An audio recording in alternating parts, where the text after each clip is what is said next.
Hi student, मैं युवराज Gupta UV math classes में आपका स्वागत है।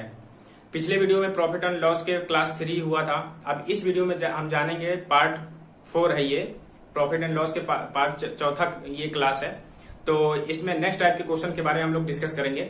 तो चलिए हम लोग समय न गंवाते हुए, अगर जो लोग अगर चैनल पर नए हैं वो लोग लाइक, सब्सक्राइब और शेयर जरूर करें। इस वीडियो में मतलब कि इस चैनल पे आपको टेक्निकल यानी फिटर, मशीनिस्ट, टर्नर के थ्योरी भी मिलेगा आपको हर एक वीडियो, ठीक है। और मैथ का भी क्लास इस पे चलता है, तो स्पेशली मैथ और ये टेक्निकल फिटर के लिए है, ठीक है। तो चलिए हम लोग आगे बढ़ते हैं। आज प्रॉफिट एंड लॉस का पार्ट चौथा यानी कि चौथा क्लास है आज। तो अब इसमें समझिएगा, इसमें कुछ चीजें हैं जैसे कुछ नए टाइप के क्वेश्चंस हैं, तो उसमें थोड़ा सा हम डिस्कस कर लें ताकि आपको आसान रहेगा क्वेश्चन समझने में। वरना अचानक हम क्वेश्चन बताएंगे तो थोड़ा सा समझने में दिक्कतें आ जाएंगी, ठीक है। तो जरा समझिएगा, अगर हम पूछें कि 3a बराबर अगर 4b है, हम कहें कि a अनुपात b का मान बताइए, ठीक है। a अनुपात b का मान क्या होगा? तो अच्छा एक काम करेंगे, हम दो तरीके हैं, डायरेक्टली बता सकते हैं। a का मान ये हो जाएगा, b का मान 3 हो जाएगा। अनिश्चित तरीका क्या है, इन 4 और 3 का एलसीएम लेते हैं 12। अब 3 से भाग देंगे 12 में, कितने 4 बार में आएगा, यानी कि 4 ये आ गया। फिर 4 से भाग देंगे, इसमें b का निकालना हो तो 3 आएगा। जब इसमें 4 से भाग देंगे तो 4 3 यानी 3 आएगा, तो यहाँ b का मान क्या होगा, यहाँ पे 3 आ जाएगा, ठीक है। तो a अनुपात b का मान ऐसे निकल सकता है। तो ऐसे ना निकालिएगा, ये तो सिंपल है, लेकिन आप सीधे सीधे निकालिए। 3 मतलब कि a का मान कितना 4 हो जाएगा, मैंने एक दूसरे का अपोजिट होता है, क्लियर है। तो a अनुपात b का निकलता है। अच्छा चलिए, अगर कह दे कि 4a अनुपात 4a बराबर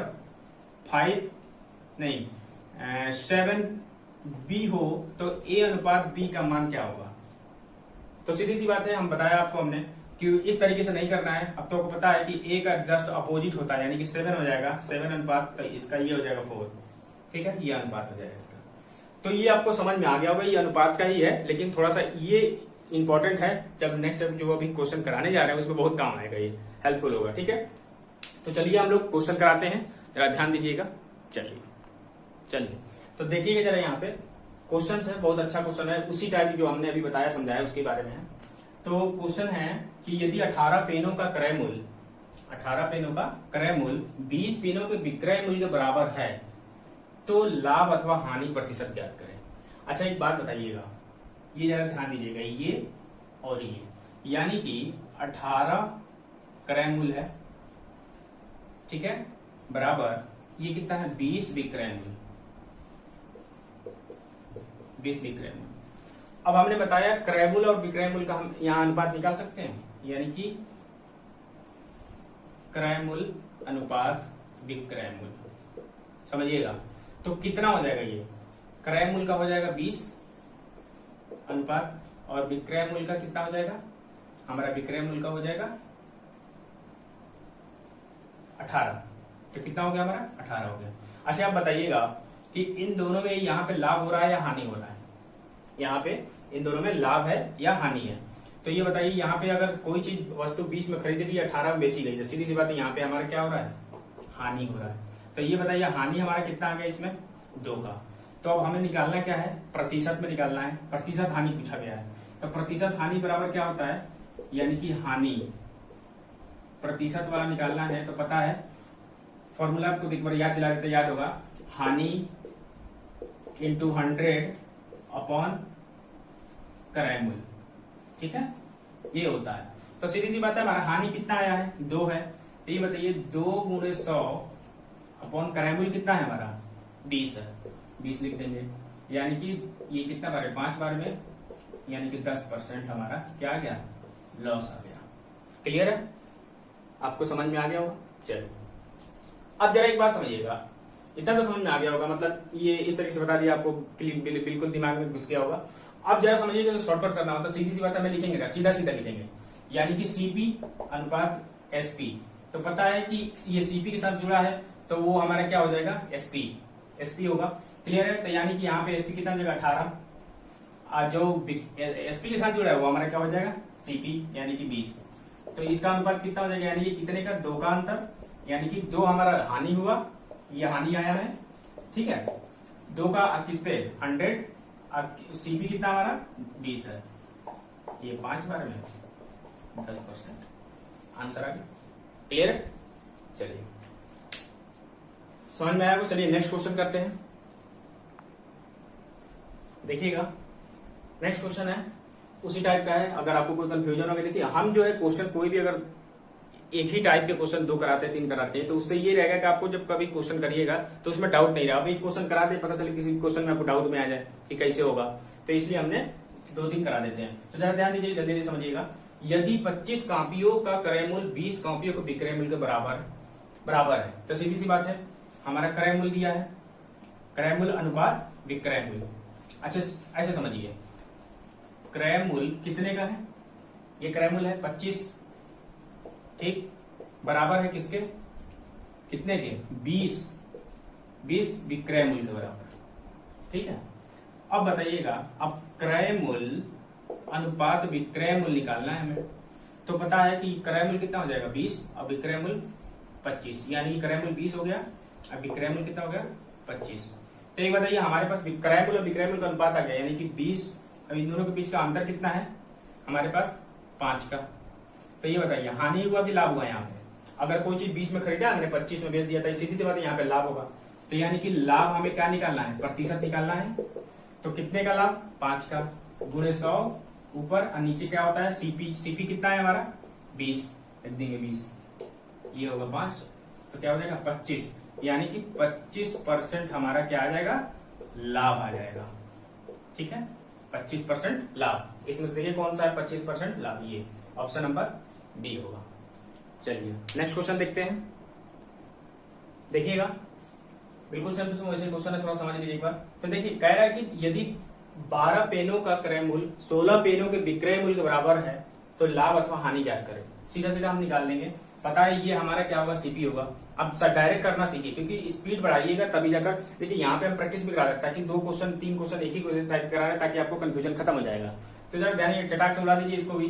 तो कितना हो जाएगा हमारा क्रय मूल्य अनुपात और विक्रय मूल्य का अनुपात निकाला, सीधी सी बात है। जो विक्रय मूल्य के साथ है वो क्रय मूल्य होगा, ये विक्रय मूल्य के साथ जुड़ा है तो ये 16 हो जाएगा क्रय मूल्य। ये क्या हो जाएगा, जब ये 16 होगा तो 12 हमारा ये हो जाएगा, ठीक है। क्लियर है, कोई दिक्कत है तो बताइए। चलिए यानी कि हमारा क्रय मूल्य 16 और विक्रय मूल्य 12, कितने का अंतर है, यानी कि देखिए 16 की चीज खरीदी थी 12 में बेच दी, सीधी सी बात है हमारी हानि हुई है।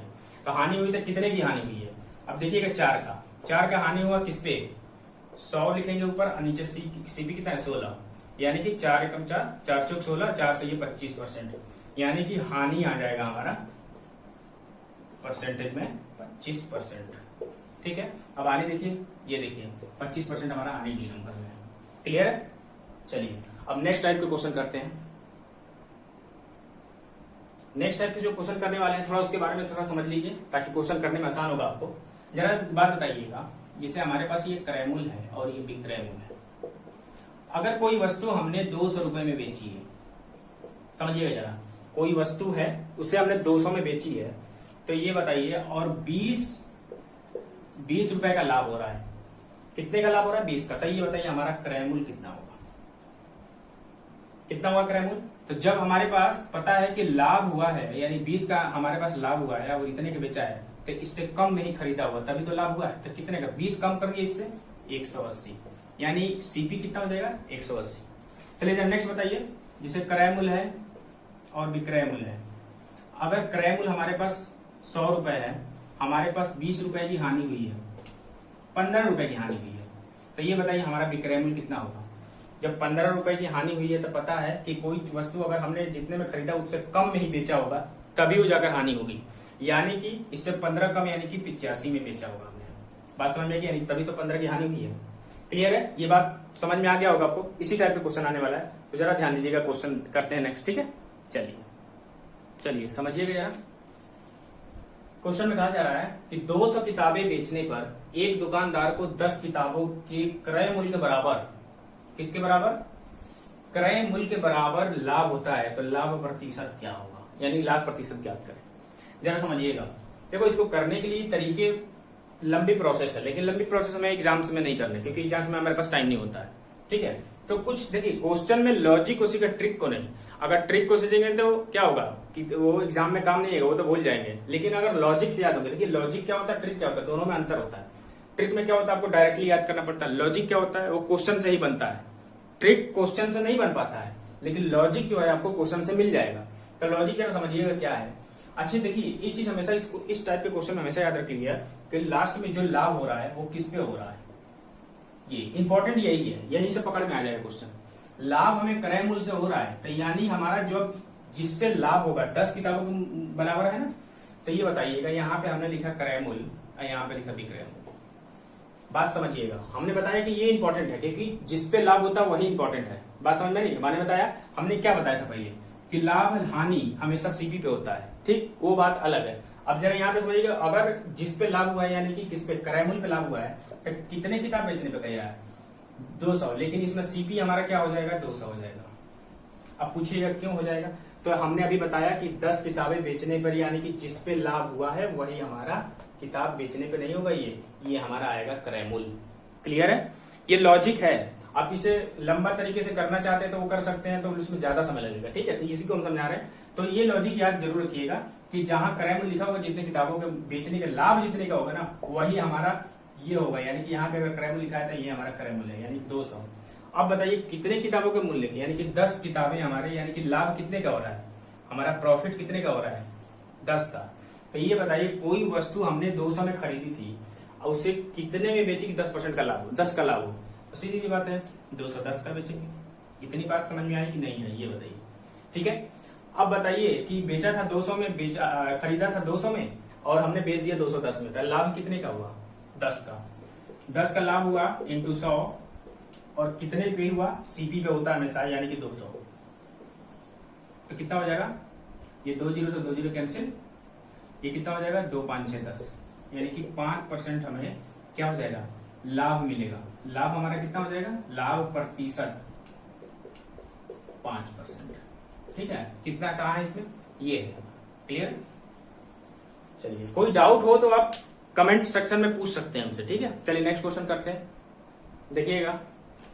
अब जरा समझिएगा, क्वेश्चन सेम लग रहा है आपको, बस अंतर सिर्फ ये है, पिछले वाले क्वेश्चन में यहाँ क्रय मूल्य था, इस वाले क्वेश्चन में यहाँ भी क्रय मूल्य है। तो आप ध्यान दीजिएगा, हमने कहा था कि यही इंपॉर्टेंट है। अगर ये इंपॉर्टेंट ना होता तो हम यहाँ पे चेंज ना करते हैं। क्वेश्चन करके देख लीजिएगा बुक में, अगर डाउट हो तो कमेंट करके पूछ सकते हैं आप, ठीक है। कोई डाउट नहीं होगा, बिल्कुल क्लियर है, बिल्कुल चुटकियों में उड़ा देंगे क्वेश्चन को आप। देखिएगा, ये विक्रय मूल्य केवल चेंज किया है, क्वेश्चन सेम टू सेम है। तो यानी इसका क्यों चेंज किया, ताकि आपको भी डाउट खत्म हो जाए कि सर यहाँ पे यही इंपॉर्टेंट क्यों, क्योंकि जितने का लाभ होता है वो उसी पे ही होता है, यानी कि विक्रय मूल्य पे है तो विक्रय मूल्य होगा। तो समझिएगा, अब क्वेश्चन पे आते हैं, यानी कि क्रय मूल्य और ये विक्रय मूल्य, जरा समझिएगा, बिल्कुल 1 सेकंड में 1 लाइन में क्वेश्चन हो जाएगा। अब बताइए विक्रय मूल्य हमारा, यानी यहाँ लिखा है, तो यानी ये क्या है हमारा, यही है हमारा एसपी, यानी कि विक्रय मूल्य। तो हमारा विक्रय मूल्य कितना है 200। पिछली बार ये क्वेश्चन में क्रय मूल्य था, अब इसमें ये विक्रय मूल्य हो गया। अब बताइए, कह रहा है कि 10 किताबों के बराबर लाभ हो रहा है, लाभ हो रहा है, हानि नहीं हो रहा है, हानि होता तो घटा देते, जो भी करते। तो हमारे कितने का लाभ हो रहा है 10 किताबों का। ये बताइए, अगर कोई वस्तु हमने 200 में बेची है, 200 में बेची, हमें 10% का यानी कि 10 रुपए का लाभ हो रहा है, तो कितने में खरीदी गई होगी, तो यानी उसको घटा देंगे, तभी तो हमारा पता चलेगा। यानी कम में खरीदा होगा, ज्यादा में बेचा होगा, तो कम में खरीदने के लिए 200 में कितना 10 घटाएंगे 190। तो ये बताइए 190 में खरीदा, 200 में बेच दिया, कितने का लाभ 10 का लाभ हुआ इंटू 100 अपन किस पे, अब 200 पे नहीं है, हमेशा याद रखिएगा कभी भी सीपी पे ही लाभ होता है, लाभ अथवा हानि, बता दिया, ठीक है। तो हमारा 190 यहाँ आ जाएगा, तो 1 जीरो से 1 जीरो कैंसिल, तो 100/19 आ जाएगा, तो 19 पंचे, ठीक है, कितना आ जाएगा 19 पंचे 95, यानी कि कितना, ये 5 और ये 19% लाभ, ठीक, ये आ जाएगा, यानी हमारा ए नंबर ऑप्शन सही है। क्लियर है, बिल्कुल समझ में आ गया। चलिए नेक्स्ट क्वेश्चन करते हैं। चलिए देखिएगा, तो इसमें समझते हैं कि क्वेश्चन कह रहा है कि एक आदमी 9 पेन 16 रुपए में खरीदता है तथा 11 पेन 20 रुपए के भाव से बेच देता है, यानी कि पेन और रुपए। तो पेन पहले शुरू में कितना था 9 था हमारे पास, 9 पेन उसने खरीदा कितने में 16 रुपए में। तो ये जो हमारा खरीदा है ना, तो ये हमारा सीपी हो जाएगा। ये तो बात सभी को समझ में आ रहा होगा, ये सीपी ही होगा, क्योंकि इतने रुपए में खरीदा है तो यही हमारा सीपी होगा। लेकिन कह रहा है 11 पेन वो 20 रुपए के भाव से बेच देता है। अच्छा हमारे पास ये बताइए, ये 20 रुपए हमारा एसपी हो सकता है क्या? अरे जब ये सीपी है इस तरीके से तो ये भी एसपी हो जाना चाहिए। जी बिल्कुल नहीं, ये कभी एसपी हो ही नहीं सकता ऐसे। क्यों? क्योंकि ये बताइए उसने पेन कितने खरीदे थे? 9। अब बताइए उसके पास 11 पेन तो जादू से हो नहीं है, उसके पास 9 ही तो पेन होंगे। ऐसा तो नहीं है कि 9 पेन खरीद के लाए रास्ते से बाजार से और पता चले कि रास्ते में उसके झोले में 11 पेन हो गए जादू से, तो जादू तो हो नहीं जाएगा। तो यहाँ पे क्या होगा, 9 उसने खरीदे थे तो उसके पास भी पेन 9 ही होगा, लेकिन वो 11 पेन को 20 रुपए के भाव से बेच रहा है। अरे हमारे कहने का मतलब, मान लीजिए कोई अगर दुकानदार है, चाहे कोई ऐसा सब्जी मार्केट में गए, आप 2 किलो उसके पास है आलू, आपने उससे पूछा कि ये बताइए 5 किलो का कितने रुपए है, तो 5 किलो के हिसाब से ही बताएगा ना आपको, 2 किलो का दाम थोड़ी बता देगा, 2 किलो है तो उसके पास। उसी प्रकार इसने जो बेचे हैं वो 20 रुपए के 11 के भाव से बेचे, है ना। तो ये बताइए, ये हमारे पास 9 पेन के ही चाहिए विक्रय मूल्य। जब 9 पेन के हमारे पास क्रय मूल्य है तो 9 पेन के ही तो हमारे पास विक्रय मूल्य होना चाहिए, तभी तो सही होगा। चलिए तो ये बताइए जरा, यहाँ समझिएगा कि अगर 11 पेन 20 रुपए के हैं तो एक पेन कितने का होगा? 20/11। तो हमारे पास तो 11 पेन थे नहीं, हमारे पास 9 थे, तो 9 पेन कितने के होंगे? 20/11 × 9। तो देखिएगा, अब जरा समझिएगा, ये सीपी और ये एसपी, समझिएगा इस चीज को, ये सीपी और ये एसपी हो गया। अब इसका अनुपात निकालते हैं। सीपी हमारे पास कितना था? 16 था अनुपात। यहाँ एसपी कितना है? ये 20/11 × 9। तो ये बताइए, ये कट सकता है ना 4 से, 4 5 6 20 और ये 4 से काटेंगे 16, ये 11 इधर आके गुणा हो जाएगा। अनुपात तो आता ही होगा, अगर नहीं आएगा तो उसको वो भी चैप्टर कराएंगे। ये 11 जो है इधर चला आएगा, यानी कि 11 × 44, यानी कि 44 सीपी हो जाएगा, और ये कितना 9 × 45 ये हो जाएगा एसपी। ठीक, तो यहां जरा समझिएगा, यानी कि सीपी अनुपात एसपी हमारा कितना आ गया? 44 और ये 45। अब बताइए यहाँ पे लाभ हुआ हानि हुआ? सीपी 44 रुपए में खरीदा था, हमने 45 में बेच दिया, तो हमारे पास कितने का लाभ? 1 का लाभ। कितने पे? 100 रुपए होगा ये 100%। उसके बाद क्या हो जाएगा? कितने? 44 पे। तो 44 से भाग देंगे तो ये कितने बार में? ये 11 से 4 से कटेगा 11 बार में, ये 4 से कटेगा 25 बार में। 25/11 हमारा लाभ हो जाएगा परसेंटेज में। ठीक है, ये तो लॉन्ग टाइप था आपको समझाने के लिए कि बेसिक आपको सारा समझ में आ जाए कि ऐसा होगा, लेकिन ऐसा नहीं करना है आपको। ठीक है, तो इसका आंसर क्या होगा? ये होगा। अभी समझिएगा फिर करना क्या है आपको, कैसे करना है। ठीक है, अब इसका लॉजिक देखिए, हमने बताया था कि लॉजिक को समझिए, ट्रिक को नहीं। ये तो एक बेसिक था कि आपको लगे कि कैसे हो गया। तो यहाँ पे जरा देखिएगा, हमारे पास सीपी और एसपी ये है। ठीक है, तो ये बताइए, सीपी एसपी छोड़िए, यहाँ पे ध्यान दीजिए। यहाँ पे उसने कितने के 9 पेन थे, वही कितने में? 16 में। और यहाँ पे कितने? 11 पेन थे, और कितने में? 20 में। यहाँ पे क्रॉस मल्टीप्लाई, जब इससे गुणा कराएंगे तो कितना होगा? 11 × 16, और ये कितना आ जाएगा? इससे गुणा कराइए, कितना होगा? 20 × 9। कट जाएगा ना ये, देखिए 4 5 6 20, ये 4 4 16, यानी कि 44 अनुपात ये कितना आ जाएगा? 45। फिर वही चीज आ गया ना, शॉर्टकट में इसलिए बता दिया हमने कि इस तरीके से लॉजिक से करिए। तो कितना आ जाएगा हमारा? 1 का लाभ × 100 अपन कितने पे? सीपी कितना है हमारा? ये सीपी ही है, इधर वाला एसपी है। ठीक है, समझिएगा। तो ये कितना? 44 कट करेंगे 11, ये 25, यानी 25/11% प्रॉफिट। ठीक है, ये ऑप्शन। तो इस तरीके से करिएगा, वो थोड़ा सा लॉन्ग टाइप था, ये हमारा लॉजिक है। क्लियर है? चलिए नेक्स्ट क्वेश्चन करते हैं। ये क्वेश्चन समझिएगा, वही क्वेश्चन उसी टाइप का है। एक आदमी 11 सेब 9 रुपए में खरीदता है तथा 9 सेब 11 रुपए के भाव से बेचता है, तो लाभ अथवा हानि प्रतिशत ज्ञात करिए। अच्छा ये बताइए कि वही वाला क्वेश्चन है, सीधी सी बात है, हम लिख सकते हैं यहाँ पे 11 10, यानी यहाँ सीपी आता है और यहाँ एसपी। ठीक है, तो आप बताइए दूसरा क्या है? 9 और 11, यहाँ 9 लिखेंगे और यहाँ 11। बताया था हमने, तरीका क्या है? क्रॉस मल्टीप्लाई कितना हो जाएगा? 90, इसको क्रॉस मल्टीप्लाई 121। अब इन दोनों के बीच में लाभ कितने का हुआ? यानी सीपी ये है, एसपी ये है। 90 में खरीदा था, 121 में बेच दिया। बताइए कितने का लाभ हुआ यहाँ पे, यानी कि 10 इधर और 21 इधर, तो 30 और 31 हो गया, यानी कि 31 का हमें क्या हुआ, लाभ हुआ 31 इंटू 100 अपॉन सीपी। क्या है इसमें, सीपी हमारा 90 है, 90 लिख देंगे, 0 से 0 कट गया। अब इसे करेंगे तो कितना, 310 आया बटे 9, अगर करेंगे तो 34, 3 3 का 9, 3 चौक 12, ठीक है 34, अब पूरे कितना बचेगा, 4 बटे 9% हमें लाभ हुआ। क्या होगा, लाभ होगा, यानी कि ऑप्शन नंबर बी। बिल्कुल इजी है, कोई ज्यादा कठिन नहीं है। चलिए एक लास्ट टाइप का करा देते हैं क्वेश्चन, समझिएगा।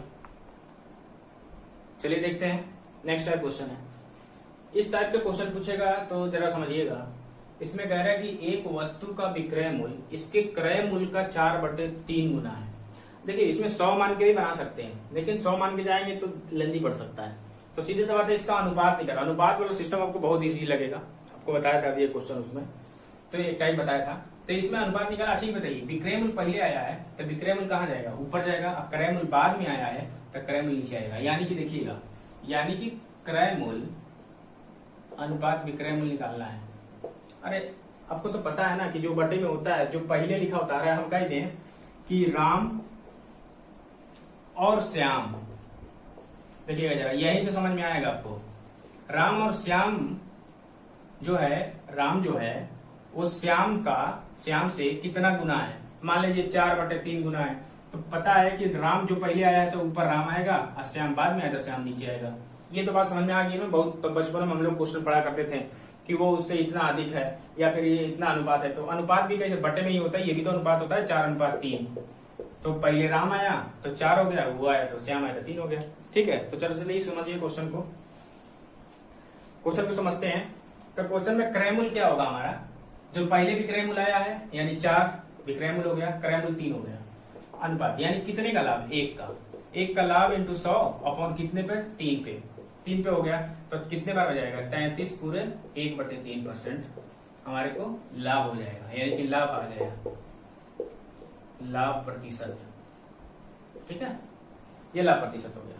अच्छा एक बात बताइए, अगर इसी में क्वेश्चन हम चेंज कर दें, अगर हम ये कहें, अगर यही क्वेश्चन पूछ दे, ये गुना ना पूछ के कह दे विक्रय मूल्य तथा क्रय मूल्य का अनुपात, ठीक है, ये पहले अनुपात कितने का अनुपात है। अगर अनुपात है मान लीजिए कि 4:3, तो क्वेश्चन तो सेम टू सेम हो गया ना, देखिए सेम वही हो गया, यानी विक्रय मूल्य पहले आया तो 4 हो गया विक्रय मूल्य, और क्रय मूल्य बाद में आया तो क्रय मूल्य हो गया 3, यानी कि 3 हो गया, तो वही होगा। अगर यही कह दे, अब इसमें कुछ भी परसेंटेज पूछ दे कि 60% है, जो हमारा विक्रय मूल्य है वो क्रय मूल्य का 60% है, तो आप बताइए ये भी तो कर सकते हैं आप, इसमें क्या दिक्कत है। 60%, अब चाहे तो इसको हटाइए, इस पे 100 लगाइए, इसको खत्म करिए परसेंटेज को, 0 से 0, 2 3 2 5, यानी कि 3:5 आ गया। फिर से बात समझ में, अनुपात बहुत ईजी है, करना चाहे तो ध्यान से थोड़ा क्वेश्चन करिए, बिल्कुल सरल है क्वेश्चन, चुटकियों में उड़ा देंगे आप। तो क्या होगा, यानी कि 3/4 आ गया, 3/5 आ गया, तो 3 हमारा क्या हो गया, विक्रय मूल्य हो गया ये हमारा 4 क्या होगा।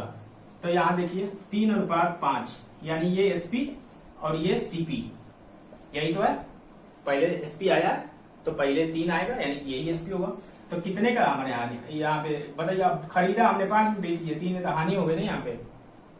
तो हानि कितने का हुआ, हानि 2 का हुआ, इंटू 100 अपॉन कितने पे हुआ, हमारा सीपी 5 है तो बटे 5, तो 5 से इसको काटेंगे 20, यानी कि 20 दूना 40%, 40% का हानि होगा। यहाँ तो साफ लिखा था ना 60% का, उधर वो ज्यादा है तो 40% का इधर हानि तो होगा। क्लियर है, तो आपको समझ में आया होगा। तो चलिए हम आपको एक होमवर्क के लिए क्वेश्चन दे रहे हैं, लिख के दे रहे, 2 क्वेश्चन दे रहे, करके बताइएगा कमेंट में। ये क्वेश्चन देखिए, 2 क्वेश्चन हमने दिया है, इस दोनों का आंसर हमें कमेंट सेक्शन में बताइएगा। हम नेक्स्ट जो वीडियो लाएंगे इसके, यानी कि पार्ट 5, उसमें हम इस क्वेश्चन का आंसर बताएंगे। तो इस क्वेश्चन का स्क्रीनशॉट ले लीजिए आप, ठीक है। तो हमने जो पढ़ाया है उसमें कमेंट में आप लोग शेयर करिए कि आप लोग को वीडियो कैसा लगा, और वीडियो को शेयर और लाइक और सब्सक्राइब जरूर करें वीडियो अगर अच्छी लगे तो। और इस वीडियो में जैसे ये जो यूवी मैथ क्लासेस है, इसमें जो है टेक्निकल के फिटर, टर्नर और मशीनिस्ट के थ्योरी के बारे में बताया जाएगा, जो क्लासेस ली जाएंगी, और मैथ के बारे में। तो आप लोग इस पे जुड़ें और शेयर करें। तब तक के लिए धन्यवाद। नेक्स्ट वीडियो में मिलते हैं।